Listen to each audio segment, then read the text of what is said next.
What is up, everybody, and welcome to DFS, no punt intended, right here on DSM Media. We're live every single Thursday night, 9 p.m., as always, on Facebook, Twitter, Twitch, YouTube. You know the drill. Share it out. Send in all your comments, fantasy football-wise, and let's just have another great, fun night, as we always do. As always, I'm joined by my partner, Jason Sullivan, and we have a special guest tonight, Nejad. I mean, this guy's one of those super busy fantasy guys and betting guys out there. He's with the Early Edge, the First Cut Pod. He's with Win Daily Sports. I mean, this guy does literally everything.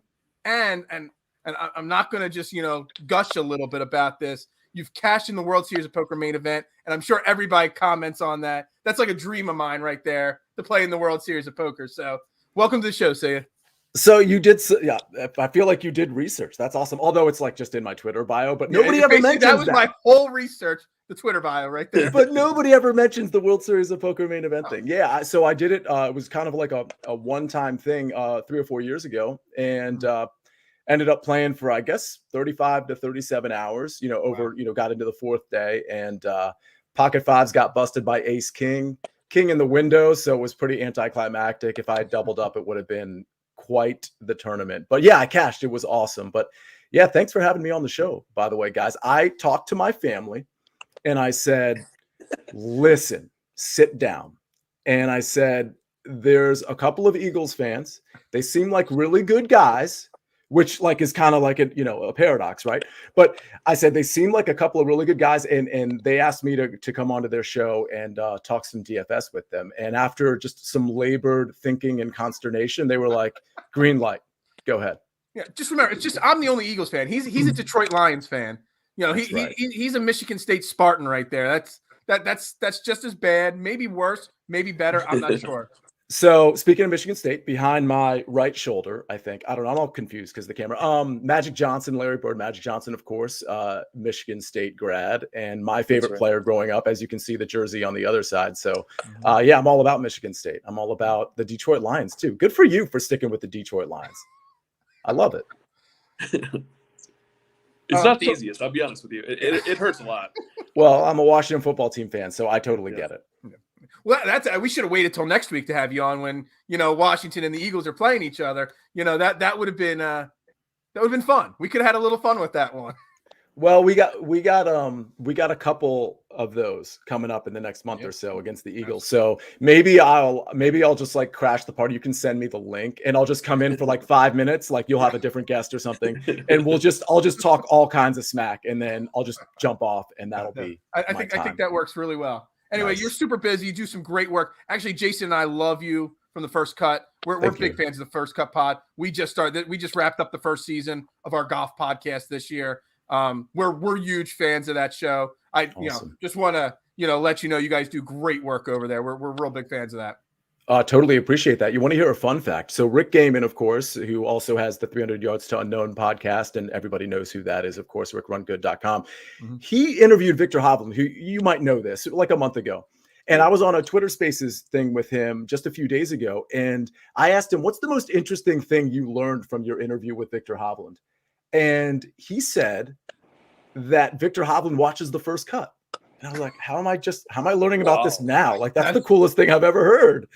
Anyway, so I thought that was pretty cool. But thanks for the compliment. I'm only there on Monday nights. Obviously, they have a show every single day, but or at least Monday through Friday, and then on the recap show on Sunday. It's such a good production. It's such a good team. I super appreciative of you bringing that up. It's a great show. We'll definitely bring you back when season 2 of Fairway to Heaven kicks off in January. You're on my short list of one of the first guests we're going to call, because it's great stuff right there. Absolutely appreciate it. Let's get into this week 14 DFS. I was looking at the slate and I wasn't super excited about it at first, but before we get into it, I like to get first time guests.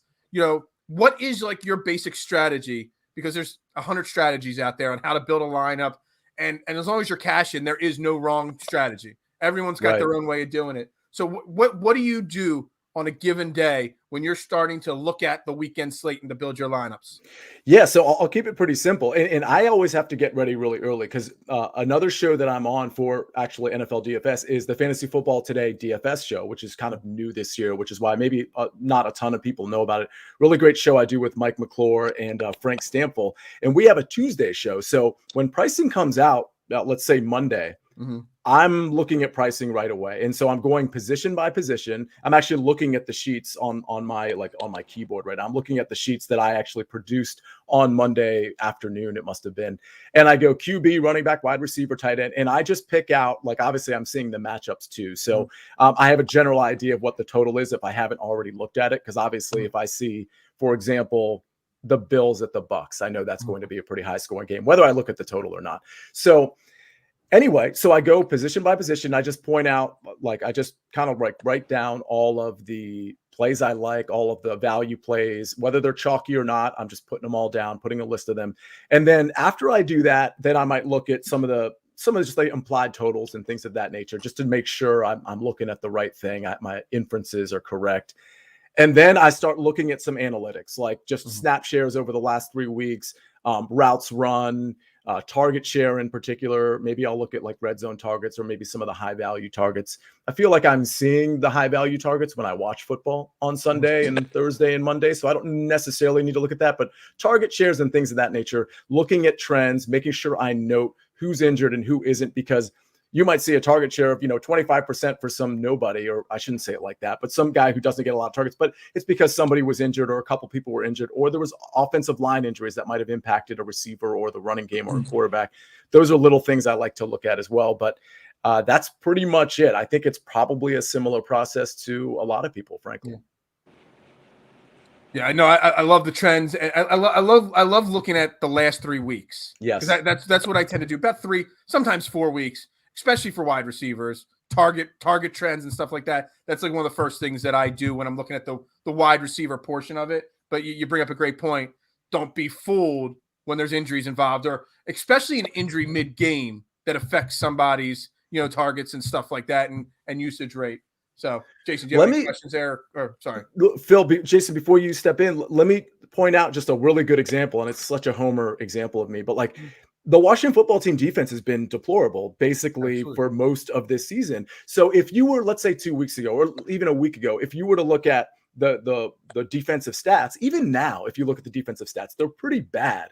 But if you actually just look at the last 3 weeks, or in Washington's case, the last 4 weeks, just from, let's say, yards total allowed, it goes from like 350 to like, I'm ballparking it, but to like 260, and it's just such a stark difference. But if you're looking at the entire season, the picture you're getting is completely false. Now, I say that knowing that Dak has a really good chance of torching this defense this weekend. So I'm not saying this is some world-class defense, particularly without Chase Young and Montez Sweat. But with that said, again, that 3 week or 4 week sample size, I feel like that's the trend you want to look at. If you're looking at the whole season at this point in the season, I kind of think you're doing it wrong. Yeah, that's a great point about Washington too. It's like, it seems like they figured out something during their bye week. I mean, their defense has been a lot better, but then they've also been feeding Antonio Gibson like they probably should have the entire year. They figured out something during their bye week, and they look like a lot different team. And I almost feel like that's a little bit of a sneaky trap game for Dak. I know that a lot of people are going to be on Dak this week, but I could see Washington winning this game. I mean, they're playing good ball right now, and I could definitely see that being a little bit of a sneaky trap. So when you look at preliminary ownership, Dak's ownership percentage, and I think the Dak sort of stacks, if you will, are lower than you might think. I think Dak is like floating around like 7% or so, which isn't like super low, but it's pretty low for Dak going against the Washington secondary. But I think a lot of that is because of how well Washington has been playing. The thing is, it could be one of two different game scripts in that game. If Antonio Gibson controls the clock and that offensive line controls the clock, Washington has a chance to win that game outright. But then from a fantasy standpoint, it's all Antonio Gibson on one side and maybe some Terry McLaurin, and then Dak's not going to get the ball a lot. But if it's the game script that goes by what the spread is, then you might have a situation where Dak kind of goes off because this secondary just can't cover these guys. And then Antonio doesn't get phased out of the game, but then you see a lot more of Terry McLaurin, maybe Ricky Seals-Jones if he's healthy, Curtis Samuel, DeAndre Carter, that kind of thing. So I think the Dak stack this week is actually a pretty smart play because of how people have seen the Washington defense over the last 3 and 4 weeks. But with that said, it's not going to be my favorite stack. I just think it's smart if you're doing 10 lineups to have a Dak stack or 2 in there. Yeah, What do you think? Sorry, go ahead. Oh, I was gonna say, what do you think? Since you brought up Gibson, what do you think if McKissick plays this week? How do you think that factors into it? It seems like they're making a concerted effort to give Gibson, 25 touches a game now, which is smart, I think. But I'm just wondering how McKissick cuts into that if he plays. No, I think you're right. They're making a concerted effort, which means that if McKissick is playing, I don't think you should be shy in terms of playing Antonio Gibson, because he'll still get some passing work. He's getting passing work now, and he should have been the whole time. At Memphis, he was basically a wide receiver. So he's super talented. If McKissick plays, which, by the way, if I had to put a percentage on it, I'm 80% sure that JD McKissick is not playing in this game. 80%. It's not 100%. But I think Antonio Gibson at 6K is a great play regardless. Mm-hmm. Absolutely. I'm just a little scared of Washington because, like you said, the last 3 weeks they've been better. I got burned big time last week because I planned out my entire lineup, all my lineups around that Washington Las Vegas game. Something told me that was going to be the highest scoring game last week. Obviously, it did not turn out that way. I had so many lineups built both ways, Washington and Las Vegas as the top of my lineup, and I wrote down the Dallas Washington game as as one of my games I'm looking at, but still I put like a little question mark. Am I really willing to get burned? Because I've been burned by Washington a few times this year, and it's kind of like one of those things. Once you get burned, the fear gets in your mind, and you talk yourself out of what should be a pretty smart play. So yeah, and I feel like I'm hedging by giving you the following answer, which I'm kind of repeating myself, I guess. I think if you're making 10 lineups, I genuinely think 1 or 2 of them has to have Dak in there, because not only does he have the potential to go off against this secondary, but also because his ownership is depressed a little bit. And when you're playing tournaments, that's really what you're looking for. Like, obviously a lot of people are going to gravitate to certain games here, and it totally makes sense. But that Washington game, it's just not going to be something that's hyper popular, which is all the more reason to have a share or 2 of that game. Absolutely agree. Well, then you say that's not your favorite game. Then what is your favorite game at this moment? This weekend. So it's interesting you bring up the Raiders game. I haven't really decided on that one in terms of it being my favorite. I do think it's a nice bounce back spot for Mahomes and that entire offense against a Raiders team that's kind of cratering a little bit, both offensively and defensively. And we know the last time Mahomes was actually good, and it's rare these days for some reason, it was against the Raiders, where he threw for, I believe it was over 400 yards and what was it, 5 touchdowns? I had that stat somewhere, but it's not my favorite because Buffalo and Tampa Bay is my favorite. I just love that game. I love the pace at which those two teams play. I love the weapons that they have. I think in Buffalo's case, from a stack standpoint, it's a little scary because Josh Allen has really diversified the portfolio, if you will, with the wide receivers and Dawson Knox. And I think because the secondary for Tampa Bay is getting healthier with Carlton Davis and who am I forgetting? The guy with the hyphen in his last name. I'm forgetting his name for some reason. But either way, those guys are healthy. So I think, it might force the action sort of down to some Emmanuel Sanders, Cole Beasley work. So I think playing Josh Allen naked, standalone, actually makes sense in this game.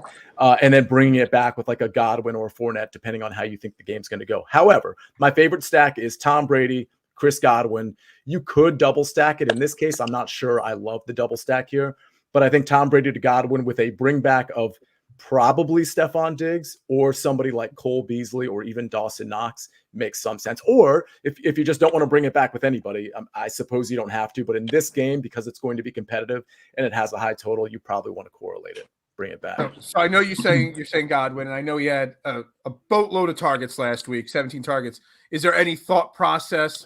I know I've seen some people. I think we were tagged in the same post this week. That's how we got connected about Mike Evans. And the fact that he has all his touchdowns, at home this year. Is there any thought process to, counter off a Godwin and go to Mike Evans instead? By the way, I'm thinking of Sean Murphy bunting. Sorry, I'm still in 3 minutes ago, Bill. By the way, shout out to Model Maniac, who has really kind of stormed onto the scene, and a super nice guy. I've watched his golf show. It's really good. It's really kind of like the graphics and things of that nature are really good. So shout out to him for kind of putting this together without realizing that's what he was. I mean, I was totally going to forgot that he was the guy until he called me out that me and him got into the Patrick Cantlay, playoffs, how I hated the playoff system this year and how I wasn't happy. That was quite the little back and forth me and him had, but it was fun. It wasn't like, hateful or anything like that. So we had a really great back and forth during the playoffs there late, at the end of the season. To answer your question, though, so the splits don't bother me. 10, I think the splits were, Evans has, 10 touchdowns at home, but 2 on the road. Those splits, I think, are more circumstantial than anything, as we talked about on Twitter. Okay. And I think Adam Stranges, who actually is a guy with Win Daily, he does some great work for WinDailySports.com. He actually pointed out, those splits applied to Brady too, until they didn't, right? Because he went to Atlanta and just absolutely, stormed the Bastille, if you will. I don't know why I use that as an analogy. That's so weird and kind of pretentious. The French Revolution, 1789, July 14th. If anybody cares, has you nothing. Must be a history buff like me, because I knew what you're talking about right away. It literally has nothing to do with anything I was saying in terms of the players or the team. I don't even know what I'm doing there. Okay, so the point is, the splits don't really bother me.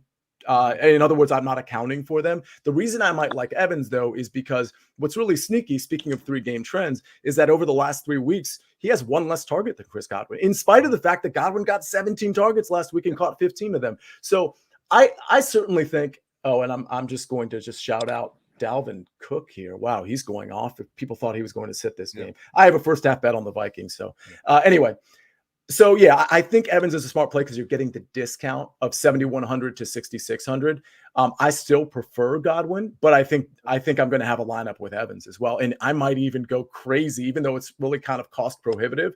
I might go crazy and go Tom Brady to Mike Evans and Chris Godwin if some value opens up at other positions. If not, it's going to be really hard for me to justify doing that. Yeah, I had a lot of trouble finding value at a lot of the positions this week anyway. So, that's really tough to put them both in there.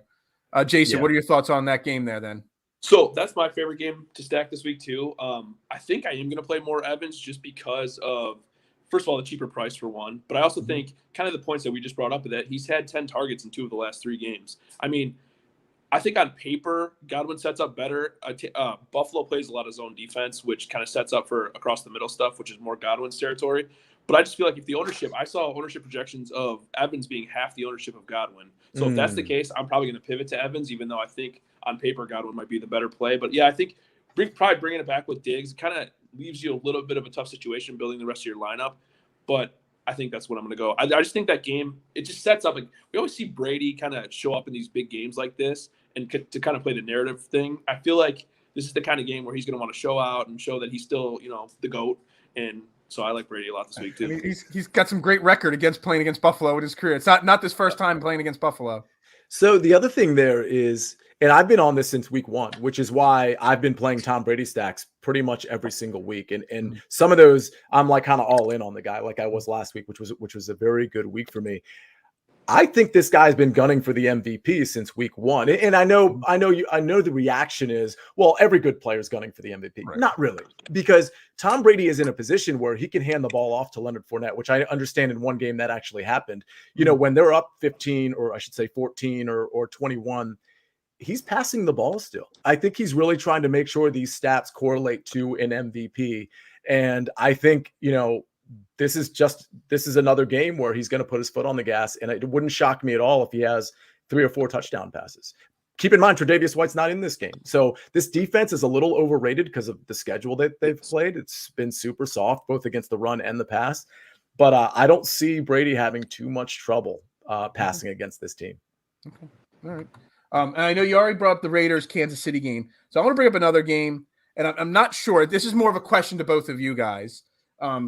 Obviously, COVID and health and safety protocols have hit the Chargers wide receiver room. On a normal given Sunday, that Chargers against the Giants would probably be the game that I zone in on focus on first, just because the Giants secondary is terrible. The Giants can't stop the Chargers, especially in LA. But now when I started doing my research for tonight, I'm like, all right, so you take Herbert, you put Eckler in there. Eckler, I think, is a great play this week. Although the last time I said he was my number 1 play was the week he had like 2 points, and it was terrible. And I guess you could go with Guyton. Maybe he'll be the leading receiver. But am I wrong to be hesitant there, or am I overthinking this, and it's a good play?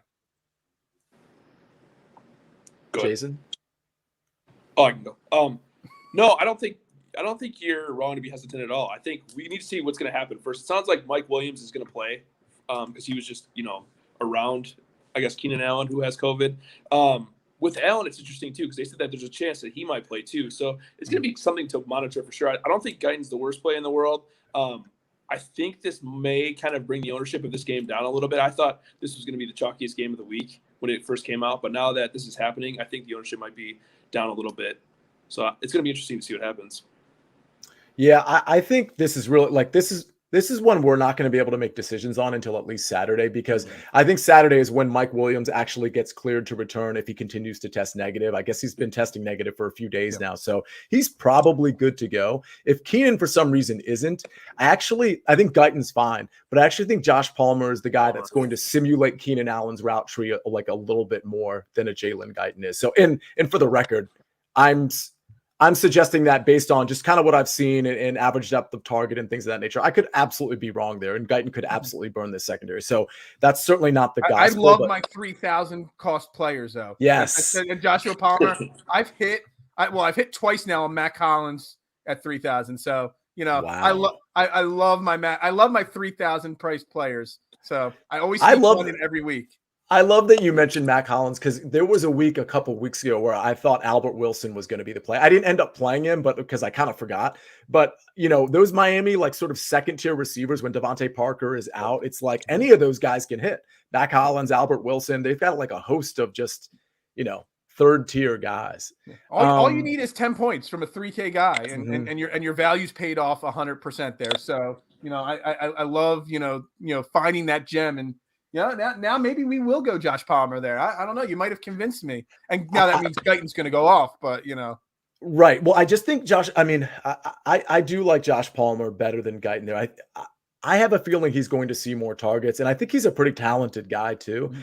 If Mike Williams is playing and Keenan is out, I'm going to be playing more Josh Palmer than Jalen Guyton. If both Mike Williams and Keenan Allen are playing, I think you're kind of obviously off the receivers here. Absolutely. I think Eckler is still definitely in play. But this is one of those games you kind of have to wait. The interesting one here is, how do you guys feel about Saquon Barkley? Because early in the week, I liked him from a value standpoint. Even though he's not getting all the rushing attempts, he's still getting a lot of passing work. And again, if you're playing on DraftKings, even FanDuel, you're obviously getting points for those receptions. Mm-hmm. But the problem is, I looked at the projected ownership and it looks to be pretty high, which kind of surprised me. And now I'm like, well, I was going to play Saquon Barkley if it was sneaky, not if he's like 15% rostered. Do you guys like him at all for any reason? I know he gets targets out of the backfield. I just haven't seen enough from him this year to – I don't know. I don't want to – he's not worth the risk, in my opinion, this year at all. He's only had, 2 games over 15 points this year, 12 points this year, something of that nature. I've stayed away from Saquon Barkley almost this entire season. Yeah, I thought the same thing too. I thought that when it first came out, when the pricing first came out, I thought that all the ownership would go to Gibson. So I thought Barkley would be a good pivot play. But now that I'm seeing his ownership numbers, it's crazy to me. Like, like Phil said, it's like a guy that he's had 2 15-point games. It's not like he's been blowing up every game. So I might try to pivot elsewhere. I think actually Josh Jacobs might be a good pivot off of him this week. So I think I'd rather play Jacobs than Barkley. Yeah. I mean, even though he had 9 targets last week, he still only scored 13 points on DraftKings. So Saquon Barkley is a no to me. That's just me.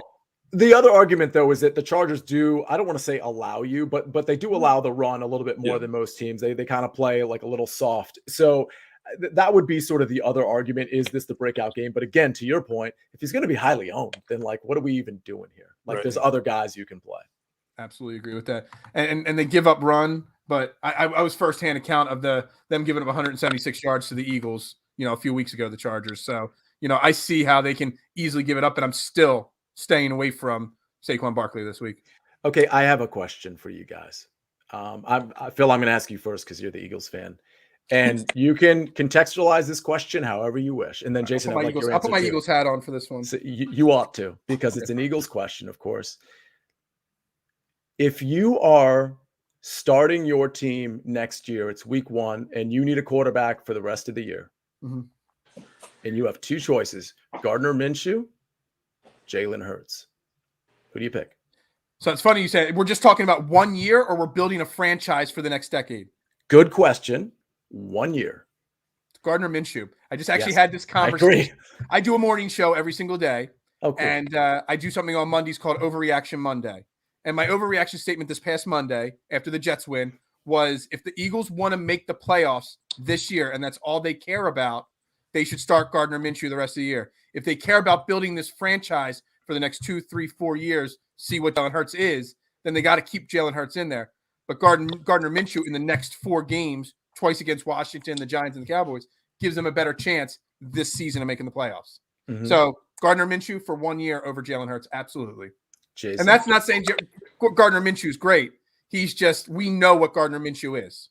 Mm-hmm. I think the same exact thing, 100%. Yeah. I feel like the way the Eagles are built right now, I think Minshew's a better fit for them. I think the Eagles are built off the running game, and they're built off the tight ends. And I think Minshew obviously targeted Goddard a lot more last week. I think he fits what the Eagles' strength is a lot better than Hurts does. Yeah. Yeah. A big picture you got to learn about Jalen Hurts. That's why that's not what's going to happen in Philly this year. But yeah, to answer the question, it's absolutely Minshew, 100%.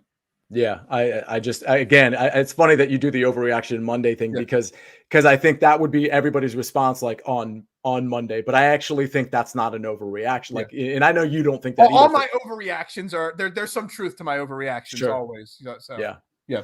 So he had there he's back. He's back. So I got another game to talk to you guys about. And it's a game that I don't know. Maybe it's not as sneaky as I think it is, but for some reason I want to play it. I'm not playing this in 10 of 20 lineups.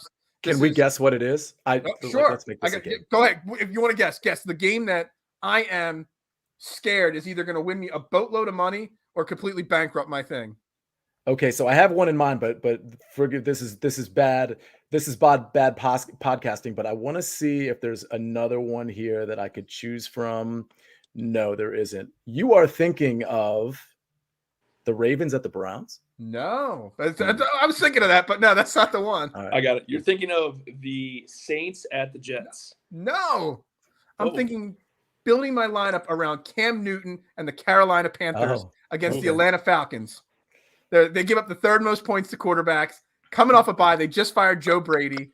For some reason, I want to play Cam Newton, Chubba, and DJ Moore and start a lineup there. And it actually leaves you with a boatload of money to build the rest of your lineup around too. Tell me I'm crazy, or that's going to potentially win a GPP. Well, okay, so it could potentially win a GPP because it has upside, and not a lot of people are going to be doing that. The thing about that one is I do like Cam this week for cash. Okay. I think if I was going to play him in GPP, it would probably just be a Cam DJ Moore stack, because here's the problem with stacking him with Chuba Hubbard as well. If Chuba Hubbard gets there, then it probably means Cam Newton doesn't really pop like you want it to. Whereas if DJ Moore gets there, Cam Newton can still get there with his rushing equity, his rushing touchdown equity. And then, of course, what you're going to see with the passing to DJ Moore. So if I was going to stack it, I'd probably leave Chuba out. But I don't hate it. I mean, the beauty of the Falcons is they don't create a pass rush. No. Whereas last week, Moore, was it, who am I thinking of? The backup quarterback, PJ Moore? Not DJ Moore. No, the backup quarterback for Carolina. PJ Walker. I'm sorry. I've got my Moores and Walkers mixed up. So PJ Walker, they were under pressure 50% of the time last week. So without pressure coming off a bye, it's a pretty good spot for Cam Newton. Again, though, I'm going to be playing him in cash, maybe standalone, but in GPP, I don't hate it. The problem is I'm curious, are you correlating it? Are you bringing it back? Because I really liked Russell Gage last week, and I played him in a lineup that popped. However, this is a little bit of a different situation with the lower total and maybe not the sort of game script that you would have had with the Tampa Bay game last week. Yeah, see, I actually love Russell Gage and bringing him back with him as well. It's really weird because I tried to find my value plays at wide receiver, and normally my value plays are in the 4K range, sometimes in the 3K range and all. I could only find 3 or 4 guys below $5,000 or $5K that I liked. So I actually have 3 value plays that are in the 5K just because I couldn't find anything better. And I don't even know if you could consider Russell Gage a value play at 5,900 anymore, because he is basically doing what everyone thought he should do when they got rid of Julio Jones. Mm-hmm. Yeah. His target share is there behind. I mean, he's basically like the third best option. I mean, you could consider him just from a number standpoint, maybe he's as good as Kyle Pitts, but clearly doesn't have the upside of a Right. Kyle Pitts, even though Pitts hasn't showed any upside lately. But then there's Cordarrelle Patterson. Yeah, I don't hate it. And I don't hate bringing him back with Cordarrelle Patterson in the sense that you're saving so much money. You bring him back with Patterson, who nobody's going to play anyway. You have such a unique, because of his price, I'm saying, you have such a unique stack with Cam, DJ Moore, and Cordarrelle Patterson. Like nobody's going to have that. Yeah. Jason, what do you thought? I don't hate that at all. I've been waiting for that DJ Moore explosion the entire season. Yeah. He's one of my Rob loves to call me out on my DJ. Yeah, I just love DJ Moore. I don't know why. But I'm gonna actually go a different way. If I'm gonna go with a value stack, I'm gonna play Taysom Hill, I think, some this week. Wow. The problem is I don't think you can really stack him with anyone. I don't know who you'd even stack him with. So I actually like starting a lineup with Taysom Hill on one side and bringing it back with Elijah Moore on the other if he plays, if he's healthy. Because Taysom Hill, he put up 27.7 points last week, despite throwing 4 interceptions. So that's pretty solid. And Elijah Moore's been great at 5,900. 18 points per game over his last 7. I think that he's definitely worth a play if he's healthy. Yeah, I like that. Yeah, absolutely. I'm trying so hard not to talk about Taysom Hill, the quarterback, versus Taysom Hill, the fantasy player right now. Whenever his name gets brought up, I just can't help but want to talk about how bad of a quarterback he is. Well, if you watched that game too last week, I think you came away thinking this guy's terrible. But you look at it, 267 passing yards, 100 rushing yards, and 27 points. He threw 4 interceptions, which isn't great. But, if he, say, rushes for like 60 yards, throws for 250, a couple touchdowns, that's paying off the price at 5,600. Yeah, if you think his finger is healthy, he's an absolute lock in cash. Or at least he's one of your locks in cash because there's against the Jets. He's got so much upside. It's crazy. Excuse me. All right. Do you have any other value plays that you like? Because like I said, I struggled this week. I have literally 2 running backs written down and a few wide receivers. I really struggled this week, which is making it tough to build lineups because then it kind of forces you to, take a lot of chances and stuff like that. Is there any names that you're looking at that you really like? So from a value standpoint, I don't think we're going to see a lot open up necessarily until we get some more definitive answers on, let's say, Saturday. There's 2 that come to mind. One is JaMychal Hasty. If you if Wilson doesn't play, I think JaMychal Hasty is in an absolute smash spot. If Jeff Wilson does play, I think Hasty still has some value because he's 4K and because Wilson's knee might flare up again, and you might see a split snap scenario in a game that has a high total on an offense that has a great rushing game. So I think Hasty has some potential value. I think the Tennessee backfield is a little muddled, but if you were going to pick one among Deontay Foreman, Hilliard, and Jeremy McNichols, I would think it would be the first and second down back, which should be Deontay Foreman. So I think that presents some value, although he's not really in the 4K range. So it's not one of those things where you're just opening up a ton of value because you play him. So right now, and then you could consider the Jets backfield, but even though they're at home, it's such a tough matchup against New Orleans. It looks like Tevin Coleman might be out, so you could go to Ty Johnson. But the last time people did that, some guy named Andrew Walters stepped up and got the red zone carry. So it's just one of those things yeah, exactly. He's like a computer generated name. It's not even a real person. They were they hated Ty Johnson so much that day that they were like, we're giving it to a fake person and he's going to score a touchdown.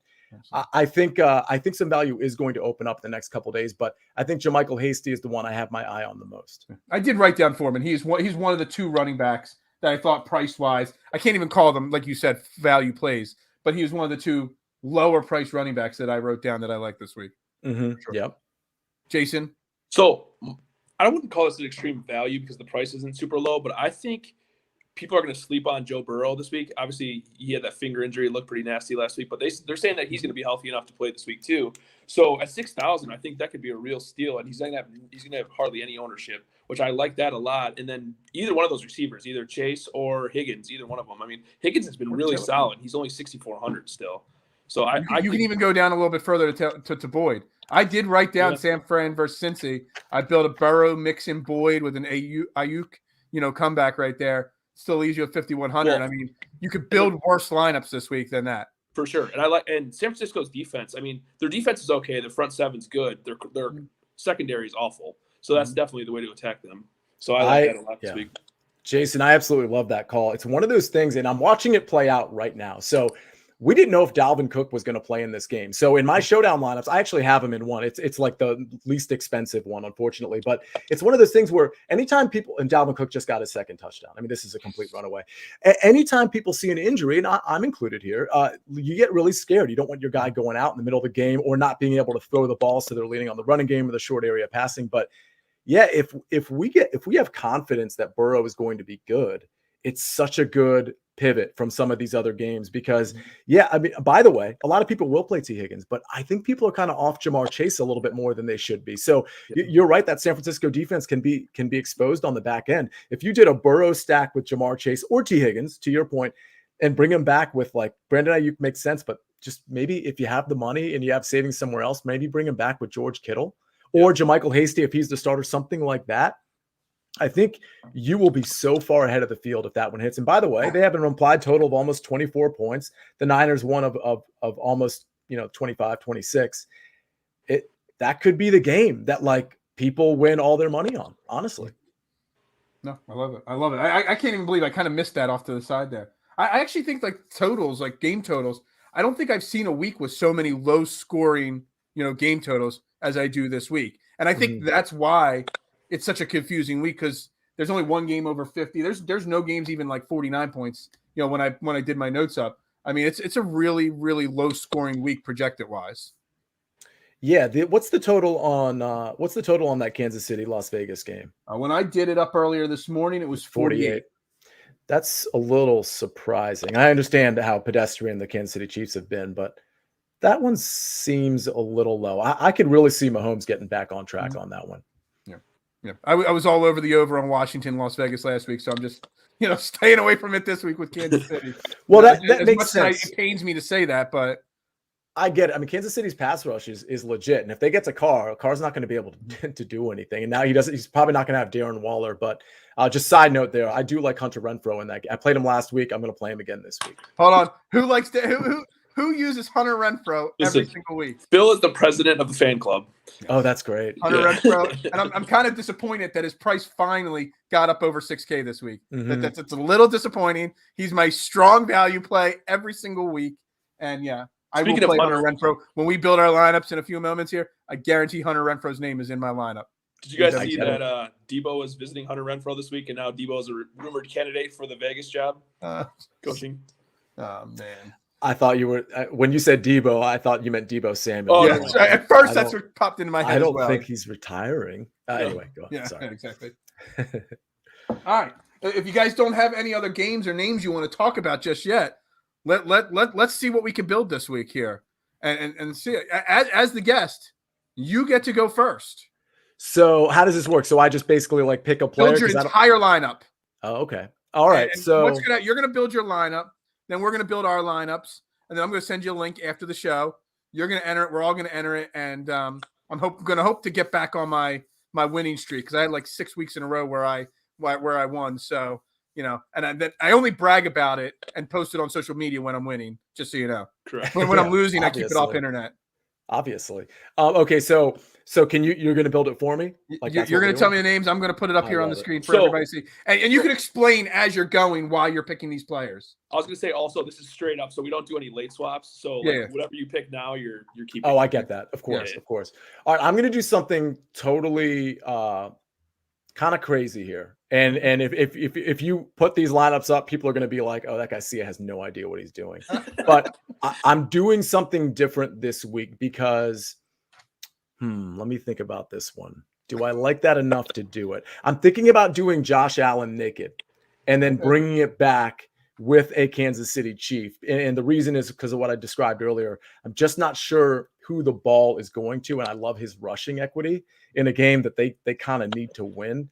Yeah. So let's do Josh Allen naked. I don't want to pay up for Gibbs. I don't want to pay down for Cole Beasley, although I'm going to think about that as I make my lineup.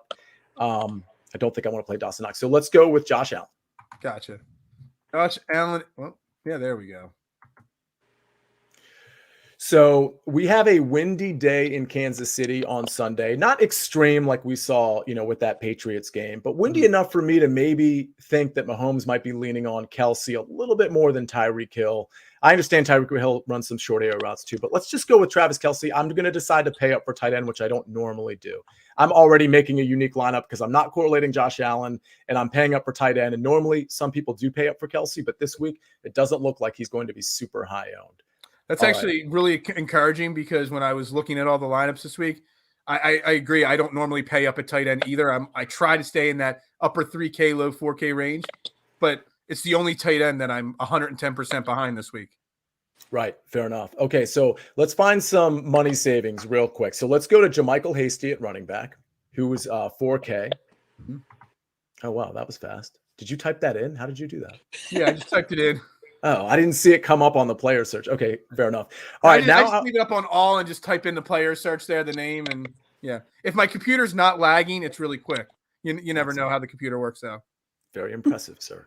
Okay, so let's go to defenses because I want to punt on defense too because I'm obviously going to be paying up in other places.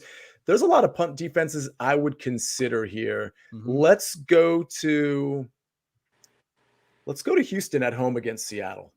And just hope Russ, lays another egg and that they can't run the ball. Let's leave this. Me and Jason agree most of the time on punting on defense all the time. I looked at Houston. I looked at Cleveland. I was even considering the Jets just because of the fact that Taysom Hill turned over the ball so much last week. I think there's a lot of good value at the bottom there on defense. If I end up having 400 to spare, we're going to pay up for Carolina at home against Atlanta, but let's leave it at 2,400 so I kind of know what I'm working with here. Gotcha. Let's go to running back. The question becomes, do I want to pay up for Austin Eckler? And the answer is probably yes, but it makes the lineup so hard. So let's go to Austin Eckler. Okay. And I think it's going to end up being an Austin Eckler game. Let's see. I'm gonna go super crazy on you here. Are you ready? Are you guys ready? Yeah.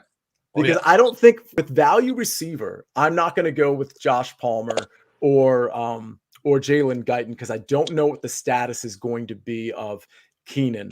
So I'm just going to leave that out. And I'm going to go with Keelan Cole. Ooh, I like it. New York Jets. And I'm kind of hoping that maybe Elijah Moore doesn't play. I don't think he's practiced yet this week, or at least he certainly hasn't gotten a full practice in this week, which would leave Jamison Crowder and Keelan Cole as the primary targets. So again, that's a super huge gamble. Don't love it, but it leaves me with how much do I have left per player? 56.66. Okay. Let's go to wide receiver. And sorry, this is probably taking longer than you guys like. No. Let's go to Jarvis Landry. Speaking of that Cleveland game, he's an extension of the running game. You are literally stealing like half the people on my list right now. I love it. 5,400. Listen, he's going to be the primary target. 2 of the 3 tight ends are out. By the way, Austin Hooper, a decent punt at tight end at 3,400. Okay, so now per player, for some reason I can't see it. How much do I have? 58. Oh, only 5,800. Okay, let's put Antonio Gibson in the flex. Actually, what's the price of Gibson versus Josh Jacobs? Is Jacobs more expensive? 6, and I think Jacobs is 62, I think. Or 64 or something. Let's go to Gibson. Okay. All right. So you've got 56 for your last spot. Okay, let's see. This is not a very highly correlated lineup. Let's see. We only have 2 people, so. Yeah, okay. So at wide receiver, you said 5,600? Yeah. Okay. Let's go to, keep scrolling down. Oh, you know what? Let's go to Cole Beasley. Let's go to Cole Beasley. Oh, you know what? Okay, go to Cole Beasley. Mm-hmm. I didn't correlate with Godwin. So I have to get Godwin or Evans in here. Okay. So shoot, that's trouble. So take out Eckler. Sorry, this is going to take a little bit. Take out Eckler. I'm the only, normally everybody just picks their lineup and leaves it be. I do this exact same thing every single show. We are going to go down to Jacobs, actually. Okay. That's going to save me a ton of money, and it's going to allow me to come up off of one of these receivers. How much do I have left? 2,700. You can add to any of these guys. So let's get off Beasley or Landry out. Let's get off Beasley, and let's put in Godwin. So now I'm kind of somewhat correlated here. I have 1 on each side. Mm-hmm. And it how much leaves you do room I to have? upgrade your defense if you're interested. Let's go to Carolina. Go to Carolina defense. All right, there we go.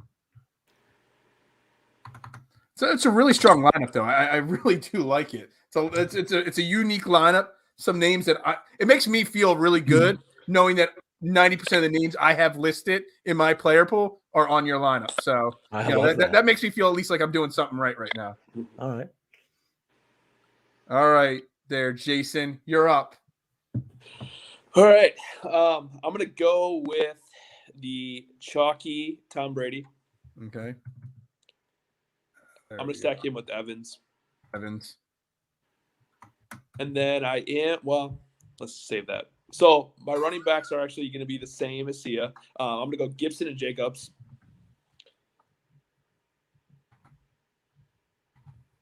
Love Gibson this week. Jacobs could be a good pivot, but I think I'm going to play both of them in this lineup. Okay. I'm going to take a shot with – I'm going to go Guyton at receiver. Okay. Hoping that at least one of those two guys don't play. Mm-hmm. And then I'm going to go Amari Cooper. I like the value. I want to get a little piece of that game. Okay. I'm going to. Do you like Cooper over Gallup? Yes. Especially if all three of them are healthy. I think Cooper is Dak's favorite target. So I like that. I'm going to play Seals Jones as well. Hopefully he plays this week. If not, I'll have to pivot off of him if he's out. And you got your flex and your D? So I'm going Diggs. Stephon Diggs in my flex. That leaves you with, Bear Pickens at defense, 2,600. Jets. Yeah. Okay. See, I told you that's a really strong. I love the Jets defense this week. I just like Taysom Hill playing quarterback is the only reason I really like that. Well, that's exactly what it is. Yep. This lineup is so much better than mine. I'm like already jealous. I already want to change everything. Anyway, good job, Jason. This is so much better than mine. You're gonna crush me. So now I got to figure out how to redo this because I had a lineup built around Cam Newton. I was gonna, really go with this whole Cam Newton idea here, but I don't want all of us to have Josh Jacobs. I don't want us all to have the same guys here. So we're gonna do this on the fly. We are gonna go with it though. We're gonna start with Cam Newton for sure here. We're gonna go Cam Newton. We're gonna go DJ Moore because I'm the DJ. All right, I'm going to throw Renfro in there. Just real quick, I have a question for you. Have you ever paid up at quarterback before? Have I ever paid up at quarterback? Yes. All the time. Okay. It's not the lineup on the air that I do with you guys. Gotcha. Yeah. Okay. Just I play up on defense literally on quarterback all the time. Okay. I didn't know. Yeah, just so you know. Okay. All right, you pivoted off the Texans, so I'm going to go with the Texans. Bring that on there. Go with Knox as my tight end. I really wanted to use Kelsey there, but I got to go net. And we're gonna go with Crowder instead as wide receiver here. All right, so now what do I need to do here now? I need running backs. I need flex. I need a little bit of everything here still. You guys have stolen all my guys. I really have no idea what to do. All right, we're gonna go cheap it with one run. We're gonna go Foreman. I do like Foreman this week. That leaves me a lot here. All right, so I'm gonna go Alvin Kamara back, fully healthy. And that leaves me with 72 for my flex. Oh, wow. This is beautiful. I love this. Do I want to go with Godwin? Or do I want to go with Scary Terry? That's we didn't even talk about Washington. We talked about Dallas. We didn't really talk about Washington at all. How was his target share last few weeks here? Let's see here. He really hasn't done anything. He's due. He really is due. I don't know, man. This is scaring me here. If it's a negative game script, there's going to be a lot of Terry. I honestly what does Jamar Chase break the slate? That's an interesting play. Well, I kind of already made some changes while you guys were talking. I stalled for a second there, let you talk for a second. I put Cordell Patterson because I did not come back with Atlanta at all. It does leave me with 300. I think I'm good with that 300. I don't think I need to worry about adjusting anything. That's where we're going there. I kind of snuck that in. You guys were talking and just said, yeah, Cordell Patterson. Forgot about my Cordell Patterson love for a second there. So we're gonna see. I'm not sure if this is the right move or not, but we'll see how that plays out. All right, I got my picture. Hopefully I don't forget this. All right, let's remove this off the screen for a second here. All right. So, going forward, any other games, any other thoughts this week as we're going into it? For me, I think we covered all. I'm scanning it right now. I mean, I mentioned Baltimore, Cleveland when I was sort of guessing your game. Yeah. I'm not going to say I like that. It's a low total. Lamar's been pretty much awful. Absolutely. Which is why his ownership percentage is going to be really low. So my advice here would be again, this is only if you're making like 10 lineups. Mm-hmm. Maybe one should have Lamar because their backs are against the wall. And we saw it last year when their backs were against the wall and they had to win a ton in a row. Lamar just went into basically like running back mode and was like, I'm just going to do everything I possibly can to win this game. So he's not in a great spot with Cleveland coming off a bye and their last game being against Baltimore. So they've had like a few weeks to like concentrate on this team specifically. But I think Lamar to Mark Andrews with some sort of bring back with like, let's say Jarvis Landry, I think it makes sense to give it a shot, or maybe to Marquise Brown, but probably more likely to Andrews or playing Lamar naked.